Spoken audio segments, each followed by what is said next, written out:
अक्सर इंसान एक सवाल पूछता है, मैं अच्छा करता हूं, फिर भी मुझे दुख क्यों मिलता है? और कोई दूसरा कहता है, वो गलत करता है, फिर भी सुख में क्यों है? यहीं से मन में भ्रम पैदा होता है। यहीं से आदमी कर्म पर शक करने लगता है। असल सवाल ये नहीं है कि कर्म फल देता है या नहीं। असल सवाल है, कर्म तुरंत फल क्यों नहीं देता? देखिए, अगर कर्म उसी समय फल देने लग जाए तो इंसान सुधरने का मौका ही नहीं पाएगा। सोचिए, अगर आपने किसी से गुस्से में एक झूठ बोला और उसी पल आपकी जुबान जल जाए, तो इंसान डर से अच्छा बनेगा, समझ से नहीं। ईश्वर डर से नहीं, समझ से इंसान को बदलना चाहता है। बीज और पेड़ का उदाहरण समझ लीजिए। आज आप बीज डालते हैं, क्या कल ही फल मिल जाता है? नहीं, पहले बीज मिट्टी में सड़ता है, फिर अंकुर बनता है, फिर पौधा, फिर पेड़, फिर फल। कर्म भी ऐसे ही काम करता है। हर कर्म एक बीज है। कुछ बीज जल्दी उगते हैं, कुछ को समय लगता है।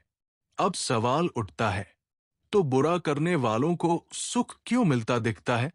असल में वो पुराने अच्छे कर्मों का फल भोग रहे होते हैं, और जो अच्छा करके दुख पा रहा है, वो पुराने बुरे कर्मों का फल काट रहा होता है। कर्म का हिसाब एक दिन का नहीं होता। कर्म का हिसाब जीवनों का होता है। मान लीजिए किसी के पास बैंक में पुराना पैसा जमा है। आज वो गलत काम कर रहा है, फिर भी खर्च कर पा रहा है। लेकिन जब खाता खाली होगा, तब उसे उधार नहीं, हिसाब देना पड़ेगा। ईश्वर की अदालत में कोई सिफारिश नहीं चलती। वहां न रोने से माफी मिलती है, न मुस्कुराने से। वहां सिर्फ कर्म का वजन देखा जाता है। कर्म तुरंत फल इसलिए भी नहीं देता क्योंकि इंसान को चेतावनी दी जाती है। पहले संकेत आते हैं। मन अशांत रहता है, नींद उड़ जाती है, रिश्ते बिगड़ने लगते हैं। अगर इंसान तब भी नहीं सुधरता, तो फिर कर्म अपना हिसाब पूरा करता है। याद रखिए, ईश्वर देर करता है, अंधेर नहीं। कर्म का फल कभी टलता नहीं, बस पकने में समय लेता है। जैसे दूध को दही बनने में समय लगता है, लेकिन एक बार जम गया तो बदला नहीं जा सकता। इसलिए कभी ये मत सोचिए कि अच्छा करने का क्या फायदा। आप अच्छा कर रहे हैं तो आप अपना भविष्य साफ कर रहे हैं, और जो आज गलत कर रहा है, वो अपना भविष्य खुद अंधेरे में डाल रहा है।